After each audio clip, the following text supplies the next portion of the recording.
नमस्कार, the wire में आपका स्वागत है। मैं हूं आरफा खानम शेरवानी। प्रियंका गांधी कांग्रेस पार्टी की वरिष्ठ नेता और महासचिव, उनसे मोदी सरकार ने उनका सरकारी बंगला वापस ले लिया है। इस बंगले में वो 1997 से रह रही थी।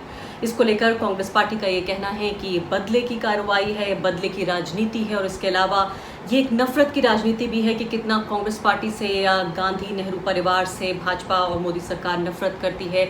ये उसकी प्रतिक्रिया के तौर पर, उसके सिंबल के तौर पर देखा जा रहा है। लेकिन क्या इसको इसी तरीके से देखा जाना चाहिए? क्योंकि सोशल मीडिया पर लगातार हम देखते रहे कि किस तरह से जो गांधी नेहरू परिवार है उसको राजा महाराजा या राजकुमारी राजकुमार राहुल गांधी को, प्रियंका गांधी को कहा जाता रहा है। क्या एक बंगला वापस लेने से कोई ऐसा अधिकार, कोई ऐसा प्रिविलेज उनसे वापस ले लिया गया है?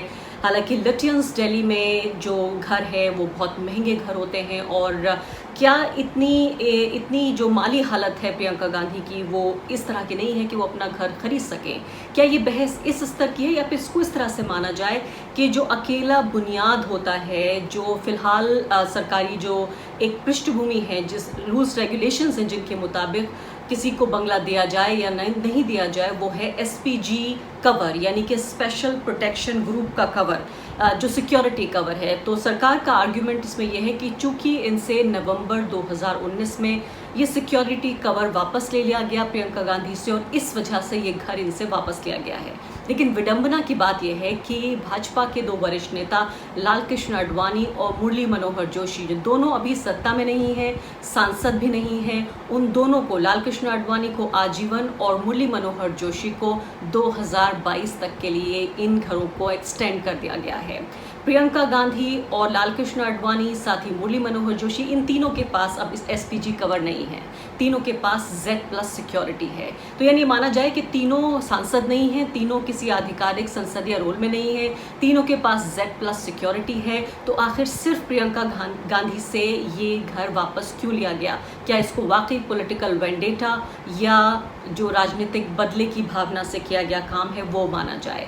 तो दो तीन जो जिरह हैं, जो आर्ग्यूमेंट्स हैं, वो देखे जाने की ज़रूरत है कि अगर मुरली मनोहर जोशी और आडवाणी, उनको जो थ्रेट परसेप्शन है, यानी जो खतरा है उनकी जान को, क्या प्रियंका गांधी, जो कि अभी सक्रिय राजनीति में है, यानी लाल कृष्ण आडवाणी और मुरली मनोहर जोशी, जो दोनों भाजपा के वरिष्ठ नेता हैं, वो दोनों सक्रिय राजनीति में नहीं है। 2019 के चुनाव भी इन्होंने नहीं लड़े। लेकिन प्रियंका गांधी जो सीधे तौर पर उत्तर प्रदेश की कांग्रेस पार्टी की तरफ से कमान संभालने के लिए तैयार है और इसी तरह की खबरें कांग्रेस पार्टी के सोर्सेज से भी आ रही हैं कि इससे पहले ही उन्होंने ये प्लान कर लिया था, ये योजना बना ली थी कि वो उत्तर प्रदेश में जाकर लखनऊ में अपने आवास पर रहेंगी। उनका आवास नहीं है, लेकिन जवाहरलाल नेहरू की करीबी रिश्तेदार शीला कौल, उनका बंगला खाली पड़ा हुआ है, वहाँ जाने का उनका इरादा है, ऐसा कांग्रेस पार्टी के सोर्सेज कह रहे हैं।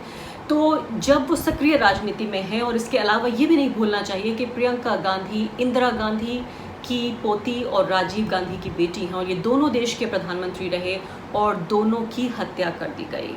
तो दोनों को असैसिनेट किया गया, उन्हीं की ये बेटी हैं। तो क्या थ्रेट परसेप्शन लाल कृष्ण आडवाणी और मुरली मनोहर जोशी के बराबर भी नहीं है? क्या इनका थ्रेट परसेप्शन, यानी इनकी जान को जो खतरा है? तो 1997 में जब ये बंगला उनको दिया गया, जब HD देवेगौड़ा प्रधानमंत्री थे, उस दौर में जब नई नई शादी हुई थी, उसी वक्त 1997 में, तब उनको नए जो जोड़ा था मैरिड कपल, उन्होंने शिफ्ट किया 1997 में इस सरकारी बंगले में।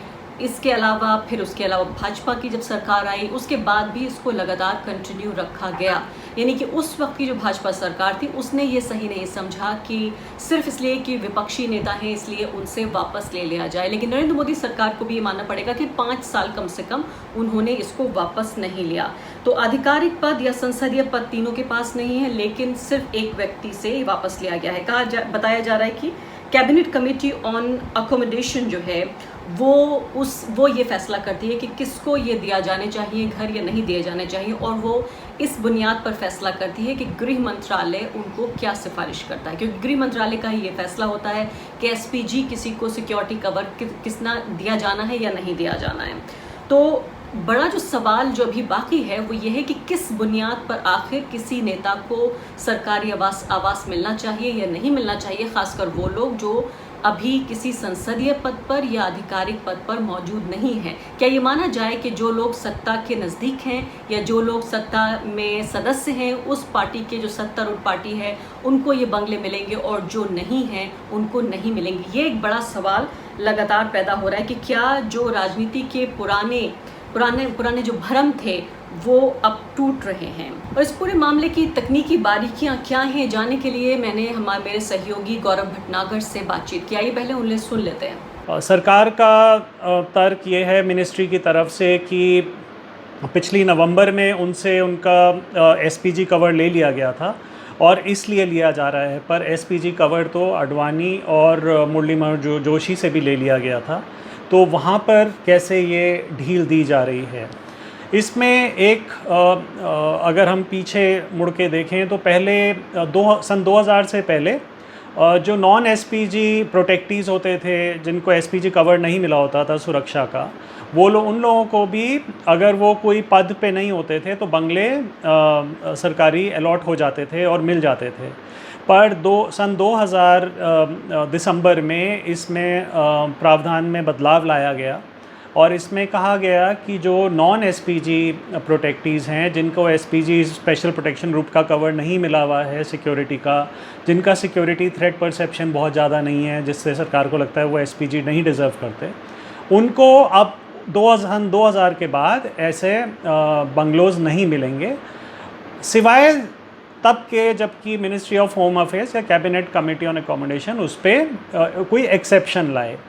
तो ये तब से चलता आ रहा था। सन 2015 में जब मोदी सरकार आई तो उन्होंने भी कहा कि हम इसमें इन प्रावधानों में बदलाव लाना चाहते हैं, और पिछले साल एक बिल भी पारित हुआ पार्लियामेंट में, जिसमें एविक्शन के ऊपर डिटेल्ड गाइडलाइंस इशू की गई कि किन लोगों को एविक्ट किया जा सकता है, जो कि सरकारी बंगलों में रह रहे हैं पर वो इनएलिजिबल हैं या उन्होंने अपना लीज़ रेंट वगैरह नहीं पे किया है। जहाँ तक प्रियंका गांधी का सवाल है, एक और इससे रिलेटेड इशू ये है कि जबकि सरकार का जो नोटिस है वो उन्हें साफ कहता है कि आपका ये अलॉटमेंट कैंसिल हो रहा है 1 जुलाई से, और 1 महीने का आपको टाइम दिया जा रहा है जिसमें आपसे एडिशनल चार्जेस लिए जाएंगे और उसके बाद आपसे डैमेजेस वगैरह हम क्लेम करेंगे। और पर प्रियंका गांधी ने अभी इस नोटिस के बाद अपने एरियर्स जो उनके 3,46,000 के थे वो तो पे ऑफ कर दिए हैं, पर जो मेन मुद्दा है वो अभी भी यही रहता है कि क्या खाली प्रियंका गांधी, जो कि पूर्व प्रधानमंत्री राजीव गांधी की बेटी हैं, और हम सब जानते हैं कि राजीव गांधी का श्रीपेरुम्बदूर में सन 1991 में असैसिनेशन हो गया था जब वो चुनाव प्रचार, जनरल इलेक्शन के चुनाव प्रचार में वहाँ गए हुए थे, और उसके बाद एसपीजी का गठन हुआ और ये फॉर्मर प्राइम मिनिस्टर्स और उनके परिवारों को, और जो प्राइम मिनिस्टर होते थे उनके परिवारों को प्रोटेक्शन प्रोवाइड करती रही। अभी अब थ्रेट परसेप्शन, इसमें प्रियंका गांधी का एक और इसलिए फ़र्क आया कि प्रियंका गांधी इस वक्त मेंबर ऑफ पार्लियामेंट नहीं है, जबकि राहुल गांधी और सोनिया गांधी हैं। सो वो एक डिफरेंस है कि कोई वो पोस्ट नहीं ऑक्यूपाई कर रही, इस वजह से उन्हें खाली करने को कहा गया, बल्कि जबकि उनके परिवार के बाकी सदस्य अभी ये गवर्नमेंट अकोमोडेशन एंजॉय कर सकते हैं। इसके अलावा एक बहुत महत्वपूर्ण लेख जो है वो छपा है ट्रिब्यून अखबार में, जहां रशीद किदवई, जो कि कांग्रेस पार्टी को पिछले कई दशक से कवर करते रहे पत्रकार के तौर पर, उन्होंने ये जानकारियां दी हैं, पृष्ठभूमि भी दी है कि कैसे 1997 में ये बंगला उनको दिया गया जब एच.डी. देवेगौड़ा प्रधानमंत्री थे। और इसके अलावा उन्होंने ये भी कहा कि 2019 में नवंबर में जब ये सिक्योरिटी कवर, एसपीजी कवर उनसे ले लिया गया, तभी कांग्रेस पार्टी को ये भांप जाना चाहिए था कि मोदी सरकार की मंशा ये नहीं है कि लंबे समय तक उनको ये बंगला मिले, और तभी शिफ्ट हो जाना चाहिए था। उनका ये कहना है कि जो राजनीतिक प्रौढ़ता थी, जो पॉलिटिकल मैच्योरिटी थी, वो इस बात की डिमांड करती थी कि उन्हें उसी वक्त ये फैसला लेना चाहिए था, बजाय इसके कि एक तरह की शर्मिंदगी से होकर गुजरना। क्योंकि जिस तरह से जो पार्टी कार्यकर्ता हैं कांग्रेस पार्टी के, क्या उनका नैतिक बल कमज़ोर हुआ होगा, क्या उनका मोराल डाउन हुआ होगा, ये तो खैर पता करने वाली बात है। लेकिन यहाँ रशीद कुदवई जो कि कांग्रेस पार्टी को बहुत लंबे समय तक कवर करते रहे हैं, वो ये कह रहे हैं कि क्यों नहीं जो बंगला 1997 में दिया गया, हालांकि उनके आर्टिकल से ये लगता है कि ये भी एक तरह का फेवरेटिज्म था, जो बंगला उनको 1997 के वक्त में दिया गया HD देवेगौड़ा के समय में। लेकिन वो ये कह रहे हैं कि ये कांग्रेस पार्टी को समझते हुए इस पर कदम उठाना चाहिए था और पहले ही शिफ्ट हो जाना चाहिए था। हालांकि ये भी बताना ज़रूरी है कि सोनिया गांधी